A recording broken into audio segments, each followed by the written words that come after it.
Annoncé en Conseil des ministres le mercredi dernier, l'augmentation du prix des hydrocarbures est effective depuis ce 12 mars. L'augmentation en elle-même semble être moins agaçante par rapport à la vitesse à laquelle elle a pris effet. De façon générale, c'est une pilule difficile à avaler par les consommateurs. Réaction dans 5 stations-service dans ce 13 heures. Une nouvelle alliance politique voit le jour. Il s'agit de l'Alliance Ensemble pour le Faso. Elle regroupe 5 partis. Cette alliance a été scellée hier par la signature d'une charte. Et c'est une organisation qui a pour objectif primordial de défendre l'intérêt général du Burkina Faso. On découvre dans un instant ces 5 partis concernés. Et puis une autre manifestation de l'ANEB, l'Association nationale des étudiants burkinabés. Les étudiants, une fois de plus, posent un refus catégorique face aux réformes limitant l'accès aux allocations financières. Ils ont donc battu le pavé pour exprimer leur ras-le-bol. Voilà pour le sommaire de ce rendez-vous de 13h. Merci pour l'intérêt que vous accordez à ce journal. On aborde immédiatement le premier grand titre de cette édition, l'augmentation du prix des hydrocarbures. La mesure a été prise le mercredi en Conseil des ministres et jeudi, dans les stations-pompes, les consommateurs étaient obligés d'ajouter la pièce de 100 francs sur le litre du carburant. 100 francs sur le prix de l'hydrocarbure pour les consommateurs, c'est déjà beaucoup. Le pire, c'est l'application immédiate de la mesure. C'est ce qui ressort en tout cas de la réaction des Ouagavillois rencontrés dans 5 stations-service par nos reporters Salimatou Zongo, Fatima Tanikema.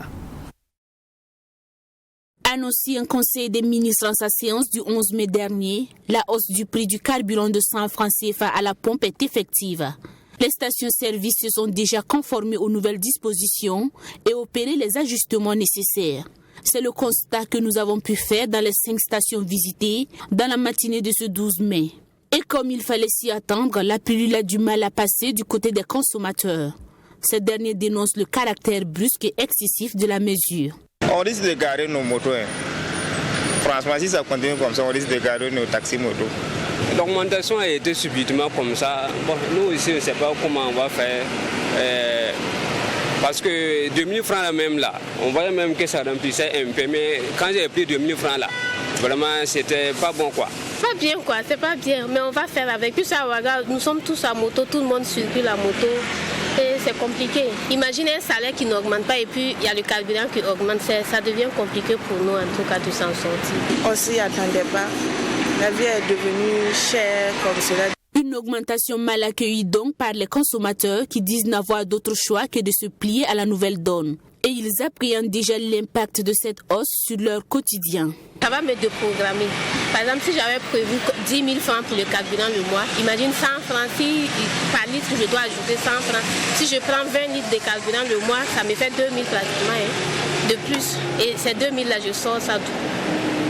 Ça bascule notre planning parce que, bon, moi personnellement, je suis habituée à faire de grandes distances. Et chaque jour, je dois mettre au moins 1 000 francs pour assurer mon aller et mon retour. Maintenant que le prix a augmenté, ça veut dire que je dois encore essayer de revoir mon budget encore pour l'essence. Donc ça ne nous plaît pas, mais on n'a pas le choix. Eux, ils vont réagir après, voir ce qu'ils peuvent faire pour nous, pour qu'ils puissent avoir un peu de changement. Sinon, ce n'est pas facile. La hausse du prix du carburant rime très souvent avec flambée du prix des produits de grande consommation. Des compagnies de transport en commun annoncent déjà une augmentation du prix du ticket de transport. Au regard de cette réalité, les consommateurs lancent un appel à l'endroit du gouvernement afin qu'il revienne sur cette mesure d'augmentation. Et puis cette augmentation du carburant aurait conduit à une augmentation des coûts du transport de l'ordre de 22% dans certaines compagnies de transport. À la suite de cette augmentation, le gouvernement burkinabé a donné de la voix à l'issue d'une séance de travail tenue hier à la primature. C'est une hausse qui, selon le gouvernement, est en déphasage avec les intérêts des populations. Il annonce tenir pour responsables les compagnies ayant procédé à ces augmentations. Serge Kabouré. Le gouvernement Albert Ouédraogo fustige la hausse du coût du ticket de transport décidée par certaines compagnies de transport en commun ce jeudi 12 mai au lendemain de l'annonce de l'augmentation du coût des hydrocarbures. En effet, en séance de travail sur convocation du chef du gouvernement avec les ministres sectoriels concernés par le sujet de la hausse des hydrocarbures, le gouvernement a rappelé la nécessité du respect des coûts de transport en vigueur. Malheureusement, nous avions constaté depuis quelques heures que certaines sociétés de transport, je vais dire donc les acteurs du secteur des transports, ont procédé à une augmentation non concertée du prix de transport et cela ne va pas, je dirais, dans l'intérêt donc des citoyens. Et il est de notre devoir en tant que gouvernement donc de rappeler à l'ordre. Je voudrais ici vous rassurer que même l'organisation donc fêtière des transporteurs routiers du Burkina et tous les acteurs sérieux du monde donc, du secteur des transports ne se reconnaissent pas dans cette décision. Il s'agit donc d'augmentation sauvage et le gouvernement tient pour responsable tous les acteurs qui s'adonneraient donc à une telle pratique. Pour le gouvernement burkinabé, ces augmentations observées sont au-delà de la hausse effectuée sur le coût des hydrocarbures. Ces sociétés de transport donc, ont procédé donc, à des augmentations de plus de 22% par rapport donc, à ce que nous connaissons, alors que la fêtière qui est cette organisation sérieuse des transporteurs et qui est de notre point de vue l'interface entre le gouvernement et ces acteurs-là est dans une proportion quand même raisonnable qui est de l'ordre de 12 à 15%. Je dis bien, ce sont donc des propositions qui sont toujours en discussion. Nous avions du reste convoqué une rencontre demain matin à partir de 8h avec ces acteurs-là pour ensuite, ou pour plutôt donc poursuivre les concertations pour que finalement l'on convienne donc de prix consensuels au profit donc de l'ensemble des bénéficiaires des services de transport. Le gouvernement burkinabé appelle donc l'ensemble des acteurs concernés à plus de responsabilités. Nous sommes dans un contexte difficile. Un contexte de crise sécuritaire mais aussi de crise humanitaire. Et nous ne pouvons pas nous compromettre dans cette situation et nous ne pouvons pas admettre que l'on sur l'autel donc du profit ou du bénéfice sacrifier aussi donc les intérêts du peuple burkinabé. Le gouvernement entend ainsi prendre des dispositions dans l'optique d'identifier l'ensemble des structures qui s'adonneraient à des augmentations non concertées. Politique Ensemble pour le Faso, c'est la nouvelle alliance tissée par 5 formations politiques. L'APR Tiligré, le Mouvement Sens, le Parent, le PDS et le PUR. La charte de l'alliance a été signée hier 12 mai au cours d'une conférence de presse. Cette nouvelle alliance entend rompre avec l'ancien système pour apporter des réponses aux aspirations du peuple burkinabé et de façon plus élargie aux Africains. Abdourahim Mienye. Cette signature de la charte d'alliance entre les 5 formations politiques, à savoir l'APR Tiligré, le Mouvement Sens, le Parent, le PDS et le PUR, constitue le début du processus vers un parti unifié. Les 5 responsables de parti marquent ainsi leur engagement à aller vers un nouveau paradigme dans la gestion du pouvoir d'État. Un engagement qui, selon eux, découle de la malgouvernance et de la trahison des aspirations du peuple burkinabé après l'insurrection de 2014. Une situation qui a conduit au coup d'État du MPSR. Malgré tout, les résultats ne sont pas satisfaisants selon les conférenciers du jour. Et ça mue. Les maux décriés depuis les décennies par le peuple, notamment la corruption, le détournement des deniers publics, la gabegie, le clientélisme et le népotisme dans le choix des responsables au niveau de l'administration publique, le bradage des ressources naturelles, l'accaparement des terres par une clientèle politico-affairiste au détriment des couches populaires n'ont hélas pas disparu avec le changement de régime opéré après les élections post-insurrectionnelles. À cette gouvernance peu vertueuse s'est ajoutée l'épineuse question de la crise sécuritaire. Malheureusement, 100 jours après sa prise de pouvoir, le peuple burkinabé constate que sa mission principale, qui a justifié le coup d'État, le MPSR a du mal à engranger des résultats. Le terrorisme a gagné du terrain. Le nombre de personnes déplacées s'est considérablement accru. Face à cette situation, Ensemble pour le Faso se positionne comme une alternative pour apporter un nouveau souffle au Burkinabé. Une alliance qui dit être un mouvement progressiste et panafricaniste. Ensemble pour le Faso compte inscrire son action politique sous le sceau du patriotisme, de la bonne gouvernance, du développement endogène et du panafricanisme. Son engagement est d'une part de co-construire avec le peuple un projet politique autour d'une vision claire, adaptée et en rupture totale avec la malgouvernance et la prédation des ressources, et d'autre part de reconquérir la souveraineté pleine et entière des peuples africains. Avant d'aboutir à une organisation politique unifiée, l'Alliance comprend 2 organes dont le principal est la conférence des présidents dirigée de façon tournante par les responsables des partis membres. Les responsables appellent tous ceux qui adhèrent à leur idéologie à les rejoindre pour mener ensemble le combat pour l'épanouissement des populations et pour l'indépendance véritable des peuples africains. L'ANEB, l'Association nationale des étudiants burkinabés, plus que jamais déterminée à défendre les intérêts des étudiants, non à la remise en cause des acquis des étudiants, non à l'application des textes anti-étudiants, en avant pour la défense des intérêts matériels et moraux. Ce sont ces phrases qui étaient scandées lors de cette marche de protestation contre les réformes initiées par le gouvernement concernant le Fonds national pour l'éducation et la recherche FONER. Une marche menée ce jeudi 12 mai 2022. Elle est partie du terrain d'Abou Boukari à l'université jusqu'au ministère en charge de l'enseignement supérieur. Alexis Wenkouni Belem Naba, image et commentaire.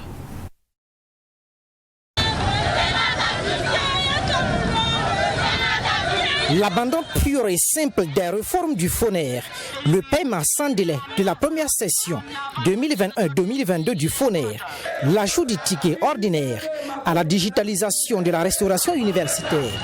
Voici quelques points de la réforme qui mettent en désaccord les étudiants réunis au sein de l'ANEB, l'Association nationale des étudiants du Burkina et les autorités du secteur de l'enseignement supérieur. Les étudiants ont arpenté les rues de la ville de Ouagadougou pour protester contre ces décisions. Des décisions jugées autoritaires et suicidaires par les étudiants tendant à les clochardiser. Et si l'État était sérieux, on devrait travailler à mettre les moyens pour que l'éducation puisse être également une priorité, de sorte à ce qu'on ne clochardise pas les étudiants. Il y a l'exclusion des étudiants du privé, alors que nous savons que l'État est lui-même orienté des étudiants dans le privé. Il y a l'exclusion des étudiants dont les parents ont un revenu annuel supérieur ou égal à 10 millions. Il y a également l'augmentation du taux de remboursement qui passe de 3% à 6%. Les étudiants tiennent pour responsables les autorités de toute détérioration de la situation et rassurent de leur ferme détermination de défendre leurs intérêts matériels et moraux. Un message est transmis au ministère en charge de l'enseignement supérieur tout en espérant avoir gain de cause. Votre message sera transmis à qui des droits. Le ministre aurait souhaité être là, mais il est à la réception de matériel au profit des étudiants. Donc le message lui sera transmis et je pense que vous aurez un retour dans les jours à venir. Voilà, je vous exhorte à rejoindre les salles de classe et sachez que nous serons là pour vous accompagner. Et l'argument selon lequel l'État ne dispose pas de fonds, la réponse de l'ANEB est catégorique. Chaque jour, il y a des dénonciations de cas de corruption, des cas de détournement. On a vu beaucoup de dossiers là-dessus. Il y a les dossiers de charbon fin, il y a le dossier des salaires, les trop perçus des ministres. Tous ces éléments, ce sont de l'argent que l'État peut récupérer. À l'étape actuelle, on ne peut pas nous convaincre. Aucun argument ne peut nous convaincre qu'il n'y a pas d'argent dans ce pays-là. La preuve, pourquoi est-ce que ce sont les allocations des étudiants qui prennent un coup?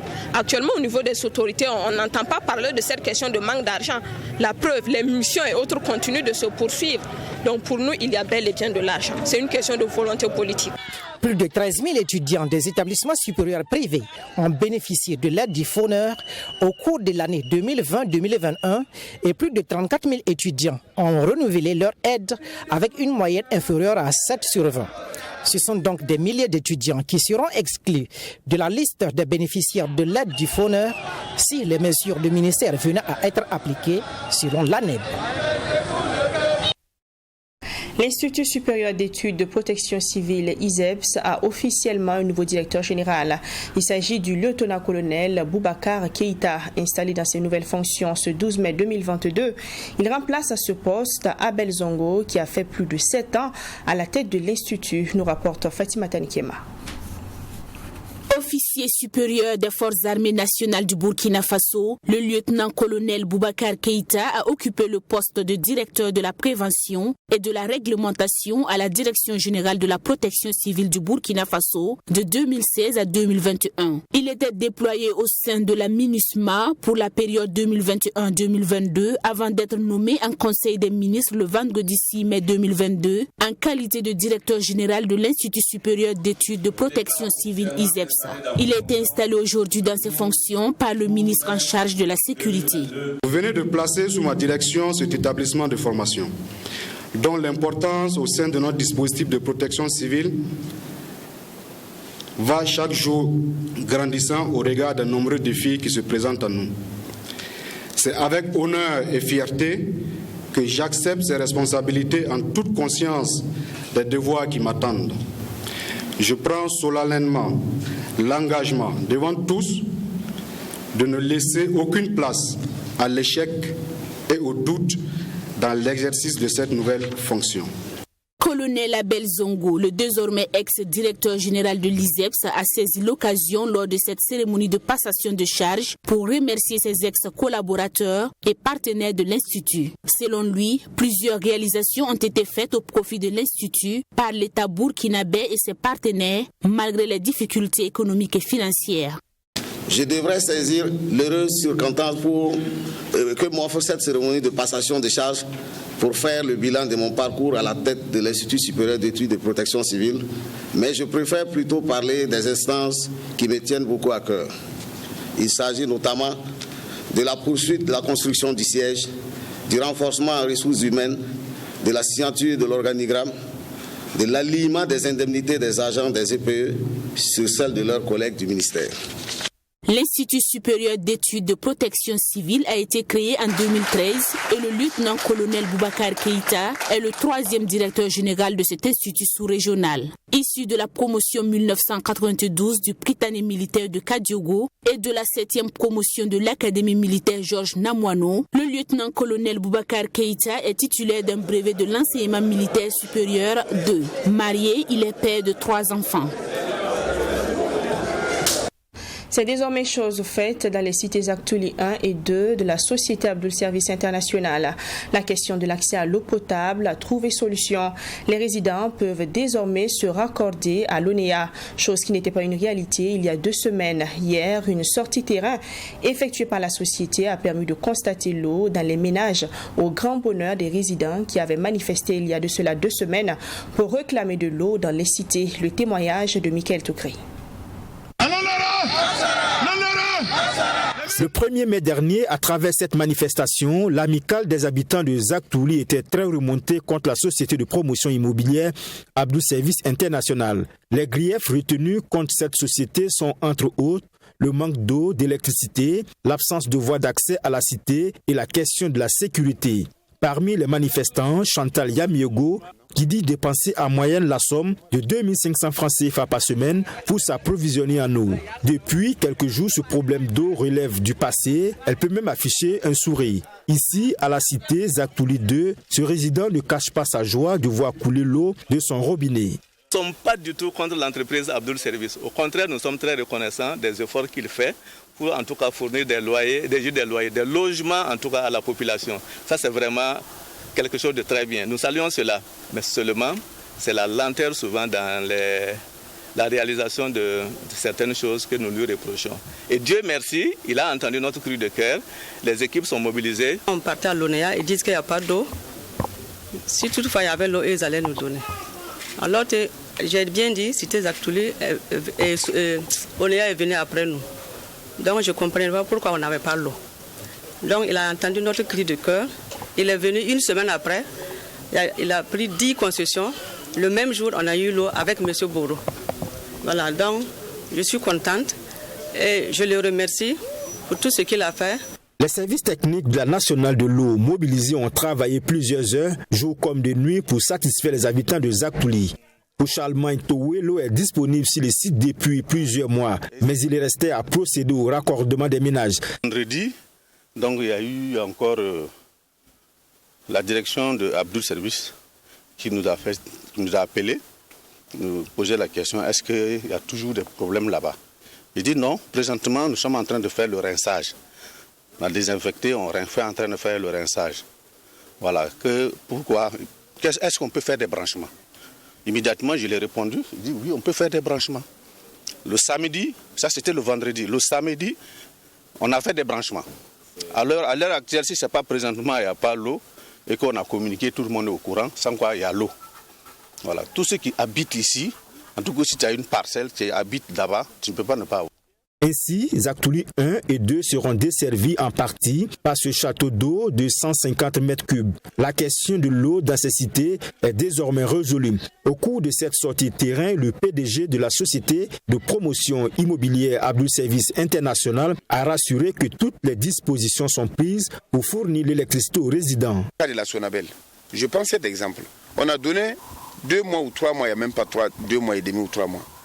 Et au moment quand on devrait mettre les eaux tension de 13 mètres, l'entreprise qui fait le travail dit que les 13 mètres c'est manqué sur le marché. Et on s'est rendu même à la Sonabel pour chercher à comprendre. Donc la Sonabel a été obligée de demander à l'entreprise de refaire des études. Comme c'est des eaux tension, il faut refaire des études, envoyer les dossiers pour qu'ils essaient de regarder avant de valider pour que les gars viennent faire le travail. Bon, imaginez-vous, tout le monde connaît la lenteur administrative au Burkina. La principale voie d'accès à la cité est remise en l'état avec la construction de ce pont dont la fin des travaux est annoncée d'ici la saison des pluies. La société Abdul Service International, c'est 10 ans d'existence au service de la construction de logements au Burkina Faso pour plus de 25 000 logements construits. Entre exonération de certaines taxes et la réalisation de certaines infrastructures, comme l'installation de l'eau et l'électricité qui relèvent des obligations de l'État, Abdoulaye Draogo note qu'il n'en est rien sur les sites où les sociétés de promotion immobilière ont réalisé des logements. L'électricité et l'eau reviennent à la charge des sociétés immobilières, ce qui crée parfois des désagréments. Le PDG de la société Abdul Service International s'appuie, dit-il, sur la loi portant promotion immobilière. À ce propos, on l'écoute au micro de Michael Toukri. Il y a la loi de la promotion immobilière que je vais peut-être vous remettre après, vous allez lire.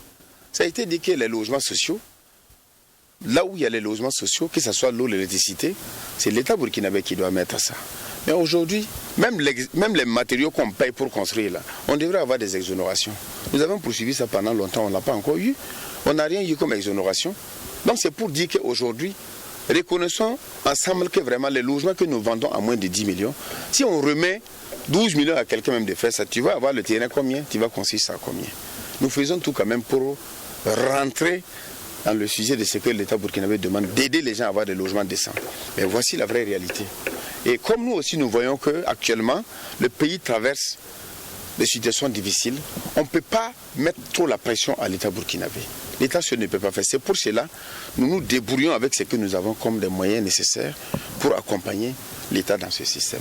Mais souvent c'est un peu difficile pour les résidents de comprendre. Mais si on rentre dans les dialogues, toutes ces informations ils vont comprendre. Et je l'ai dit, nous sommes prêts, que ce soit au ministère des Finances, que ce soit au niveau de la Sonabel, que ce soit au niveau de l'ONEA, nous sommes prêts à les amener pour qu'ils aient les vraies informations.